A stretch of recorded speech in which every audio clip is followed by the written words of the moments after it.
Oi, gente, voltando na nossa leitura do livro Ladrões de Sonhos de Rick Renner. Vamos ler agora a segunda parte do capítulo 8, que é intitulado O Cordão de Três Dobras Não Se Rompe Facilmente.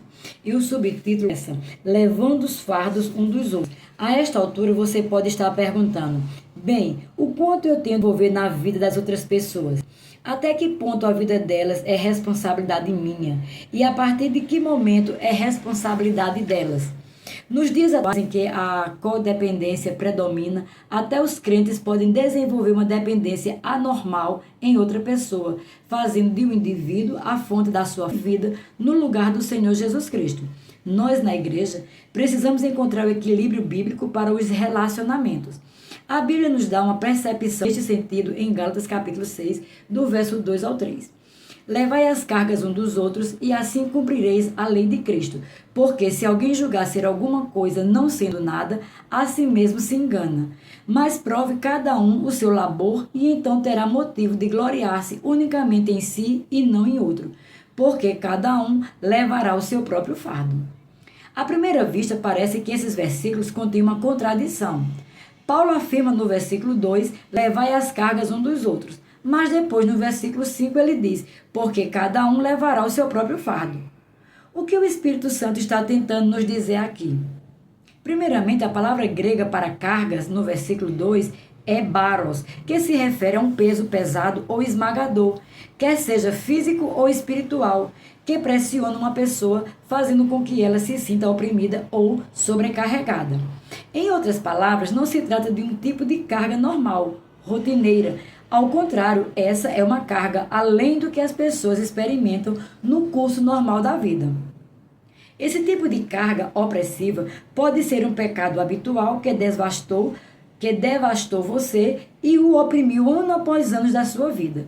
Se for esse o caso, Satanás tentará usar essa fraqueza ou falha para atrapalhar ou abortar completamente o plano de Deus para a sua vida. É por isso que qualquer carga baros de pecado permanece na sua vida precisa ser tratada e derrotada. Se você não for capaz de fazer isso sozinho, precisa procurar a ajuda de outros que o conduzirão a um lugar de vitória. Este é um ponto muito importante de entender. Todos nós temos áreas em nossa vida que são imundas e totalmente repugnantes para Deus. Se não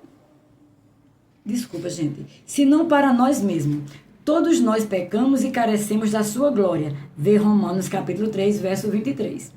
Entretanto, não devemos permitir que essas áreas governem e finalmente acabem de destruir nossa vida. Em vez disso, devemos olhar essas fortalezas de frente com ousadia e lidar com elas de forma direta.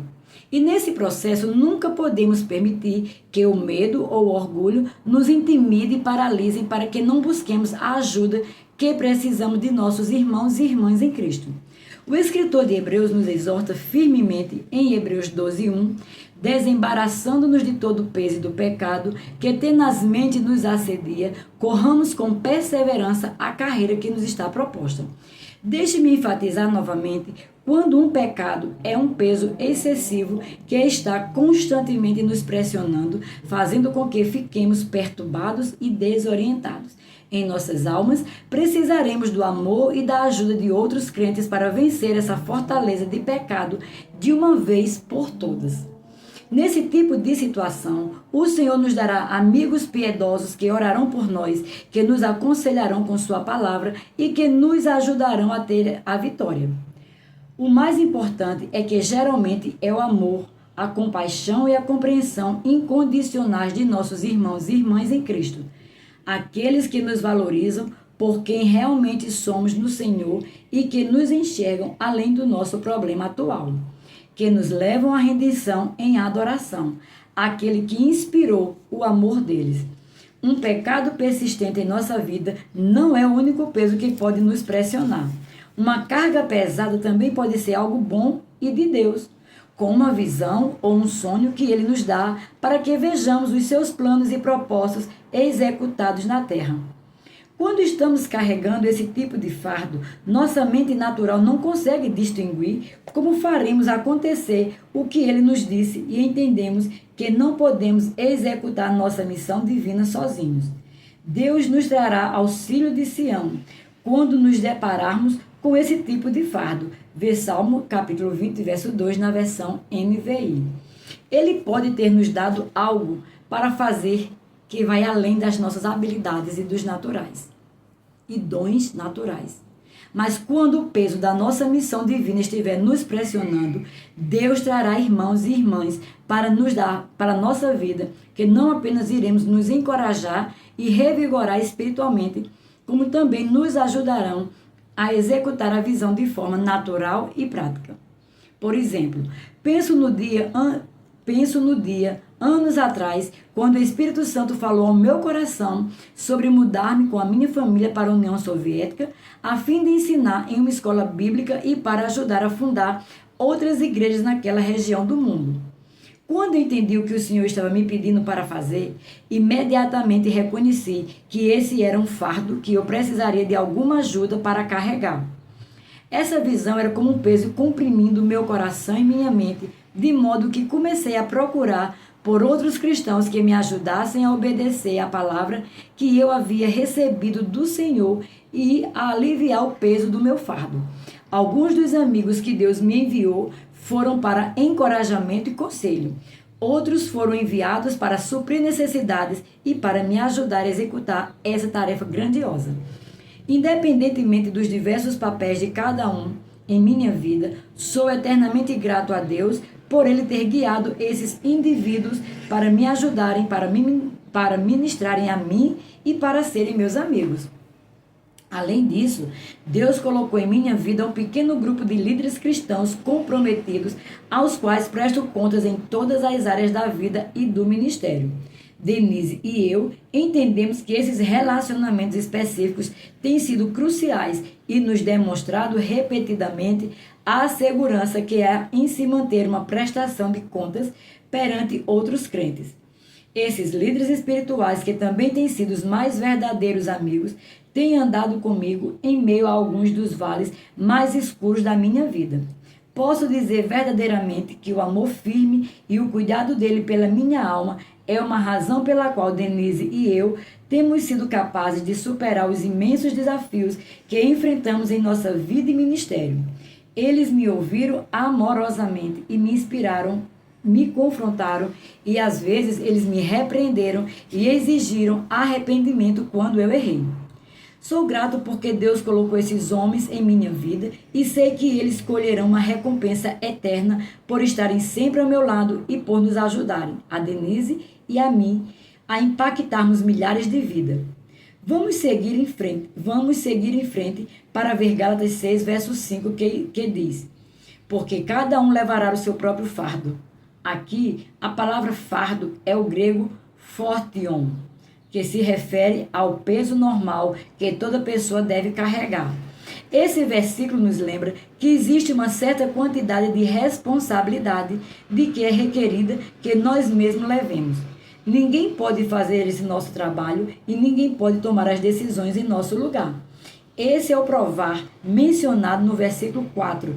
Precisamos provar a nossa fé e desenvolver a nossa paciência para herdar as promessas do Senhor. E isso significa agir com base na sua palavra e vivê-la nós mesmos.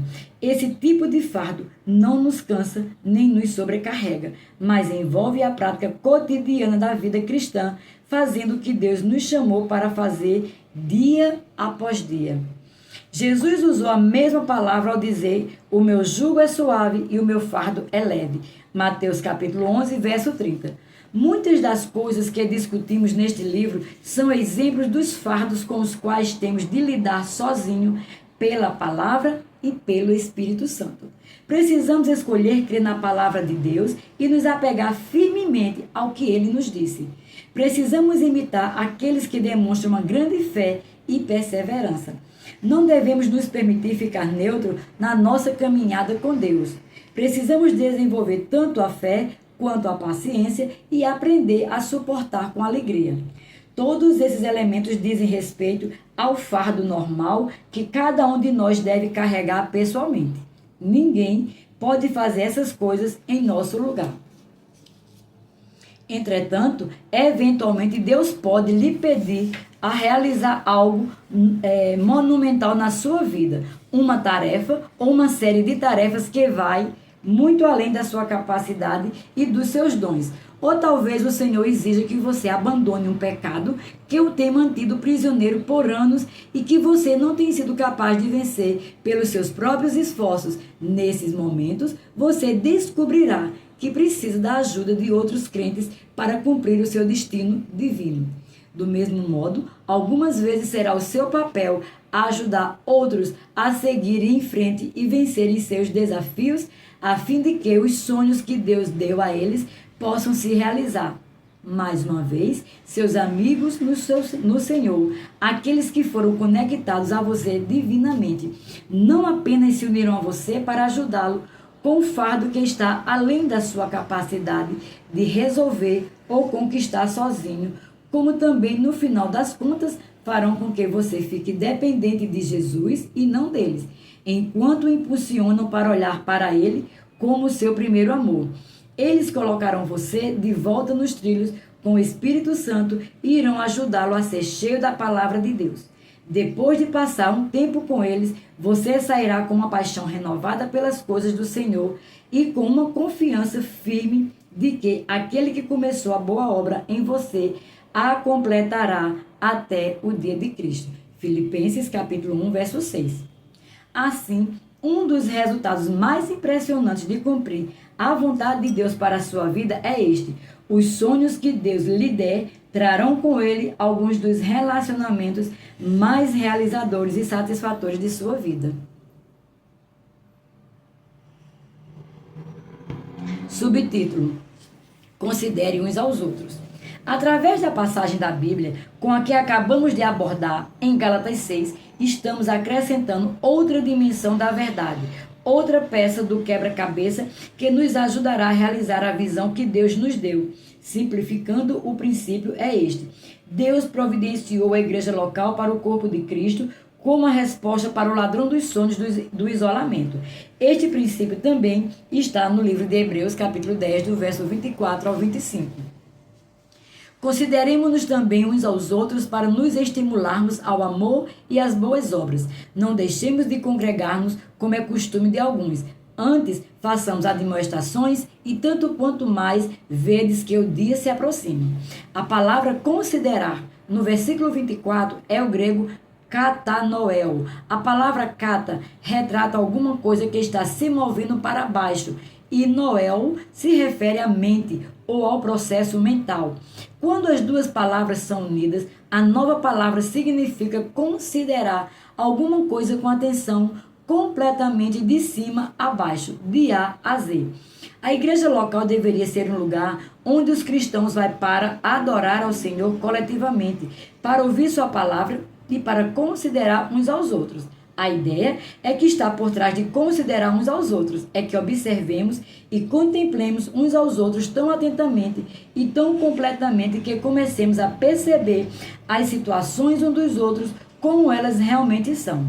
Em outras palavras, ajudamos uns aos outros a ter uma visão realista da vida. Poderíamos parafrasear este versículo deste modo: e observem uns aos outros, contemplem uns aos outros, tenham uma visão realista uns dos outros, tomem notas mentais quando virem certas características uns nos outros e marquem-nas em suas mentes. Esta é uma descrição do encorajamento mútuo na igreja local. Devemos estar muito preocupados com o bem-estar uns dos outros. Por exemplo, você pode notar uma pessoa na igreja que está desanimada e depois descobrir que não é preciso se esforçar muito para encorajá-la. Com apenas uma palavra aqui e outra palavra ali, você pode fazer esse irmão crente se lembrar da fidelidade de Deus e da provisão que vem dele. Você também pode testemunhar outra pessoa na igreja que está acreditando em Deus para alguma coisa e que ainda não viu nenhum resultado. Talvez seja necessário um pouco mais de esforço para encorajar esse irmão. Você descobre que ele precisa que você não apenas lhe entregue a palavra, mas que também demonstre a palavra passando tempo com ele e lhe mostrando que ele é especial para você e para Deus. Então, você toma nota mental do que foi necessário para ajudá-lo, a fim de saber como auxiliá-lo novamente no futuro. Por que esse processo é importante? porque Deus quer que nos envolvamos na igreja local, não apenas para receber para nós mesmos, mas também para ajudarmos outros a receberem do Senhor. Todos nós precisamos de relacionamentos amorosos dentro do corpo de Cristo. Pessoas que nos amem, nos observem e nos apoiem quando estivermos confiando em uma palavra uma palavra de Deus e fazendo tudo o que podemos para trazer essa visão para a realidade. Entretanto, como indiquei anteriormente, muitas vezes é necessário que o cristão peça a ajuda de alguém a fim de receber a provisão de força ou sabedoria que necessita. Muitas vezes os cristãos têm dificuldade em pedir que alguém ore por eles, que ouça seus problemas ou que lhes dê bons conselhos divinamente inspirados. Mas a raiz da falta de disposição que uma pessoa tem de se abrir e de pedir ajuda a outros cristãos, geralmente é orgulho, um pecado contra o qual todos os crentes devem se guardar diligentemente. Provérbios 17, verso 17 diz: em todo tempo ama o amigo e na angústia se faz o irmão. Esse versículo está dizendo que os seus verdadeiros amigos irão amá-lo independentemente do que você estiver atravessando. Deus deseja que você desenvolva esse tipo de amizade íntima com outros irmãos e irmãs em Cristo. Essas pessoas especiais que Ele coloca na sua vida estarão presentes para ajudá-lo sempre que você tiver dificuldades e estiver passando por tempos desafiadores. Não estou sugerindo que devamos ficar sentados, alimentando nossas tristezas e focando nas nossas dificuldades. Mas há momentos em que o Senhor nos dirigirá a compartilharmos os nossos problemas com um confidente temente ao Senhor, a fim de recebermos o encorajamento necessário ou para obtermos a sabedoria sobre como lidar com uma situação. Não devemos compartilhar nossos problemas com outro crente apenas para ficarmos repetindo uma derrota após a outra e para continuarmos sentindo pena de nós mesmos. Do mesmo modo, Deus projetou a igreja local para ser um lugar de vitória onde a fé é edificada, a alma é encorajada e a sabedoria e a força são transmitidas.